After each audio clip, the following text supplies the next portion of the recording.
This is another memoir, which hopefully might help strike your inspiration on what to write. So, it's My Life Because of You by Anonymous. Dear Juvenile Rheumatoid Arthritis, you are the term that has been engraved into my soul since birth. You are genetic and you manipulate my immune system to think there is something wrong with my joints. My immune system attacks me, causing inflammation and pain. You're a 7-year-old girl with chocolatey brown eyes, long flowing hair, and an innocent face, wincing in pain. You are the smell of antiseptic as she enters the infinite number of hospitals and doctors' offices. You taste like the toxic medication that chokes the girl twice a day for the rest of her life. You feel like the piercing needles penetrating her skin to devour her blood, the warm salty tears racing down her face, the constant throbbing pain that stole away her innocence. Most of all, you are the sounds you cause. You're the mommy, it hurts. I scooch down the stairs because I can't take the pain. And, the swelling hasn't gone down, let's put on a cast. You're a mother screaming, tell me what's wrong with my baby. You're the, if God is so great, if he really does love me, then why would he do this to me? That the little girl screamed at her religious grandmother. You're her sobs from the pain. You're the taunts of the children. You are how many times I was called their little trooper. You are me. I want to thank you for this. If I was not bound to you, I would not be the person I am. I've become a compassionate, stubborn, and determined young lady who wears her heart on her sleeve. These traits are the key to my dream. I want to change the world. I want to help people and see the impact I make. I have this dream because of what you put me through. I've been directly affected by confusion, pain, and have no one that can tell me that they understand. I don't want others to be put through this, so I will be a person who guides them through their journey. For the past 9 years, I've had annual doctor appointments, sometimes more often depending on how badly you were affecting me. I think back to 2009. I draw in a sharp breath and the taste of antiseptic lingers on my tongue. As I run down the hall of the University of Michigan's Mott's Children's Hospital, I feel the scrutinizing gaze of the doctors and my parents analyzing my flawed running. My footfalls echo in the silent corridor. I pass the nurse's station and their possible thoughts echo through my head. I abruptly come to a stop and dodge an unexpected doctor, then turn around to run back toward my fate.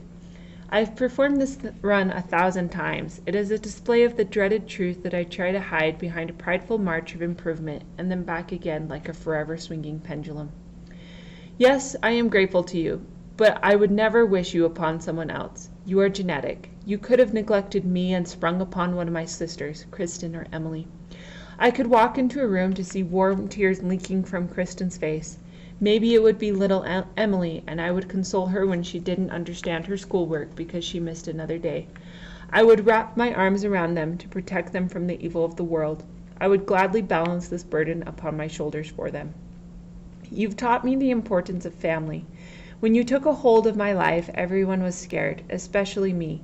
They hid their fear, took my little hands, and we stood against you as a family. It was always the little things that helped the most. When you were finally given a name, my grandmother, Mimi, dove into research. She hated that I had all these medications and kept trying to find alternative relief. She even planted yellow tomatoes in her garden just for me because acidic foods are harmful to arthritis patients. Now they are my favorite. My aunt helped me with my first injection of medication. My parents were probably hit the hardest by you. I was their first child and they had to face the fears of any new parent. I'm so lucky to have them because they have been so supportive along the way. There was also the impact of unknown family. We desperately tried to find who you came from. No one knew. My father barely knew anyone from his dad's side, but when my great-grandmother passed and we went to Tennessee for her funeral, I got my answers. As the cool Tennessee air nipped at our noses, we found your roots within my great-grandmother. When my dam of courage broke and the river of despair rushed out of my eyes, I questioned my Mimi about why God would do this to me. We had slowed to a stop in front of the garage. She kept saying how she is praying for me and that God will help. I had snapped at her. If God is so great, if he really does love me, then why would he do this to me?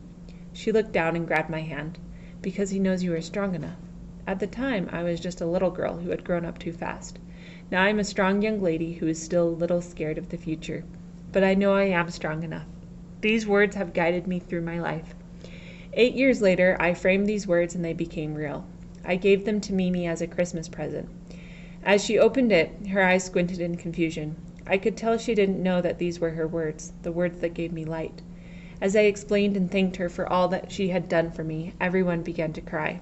At this moment, I was beyond your pain and enveloped in the love you brought me. This looks good. This looks really good. I think we can say you are in remission. I let out a shaky breath and a laugh. My joy spilled out of my eyes. For the first time in years, I felt like I could breathe. I was floating. You were the burden that weighed me down, but let me go and allowed me to fly. My parents' smiles radiated in my direction as we realized all of the things that seemed impossible could now be achieved. Things as simple as wearing heels suddenly became a reality. I have felt this twice since I was diagnosed. However, I've had to face my genetics 3 times. You are a battle that I will continue to fight, because I will always be their little trooper.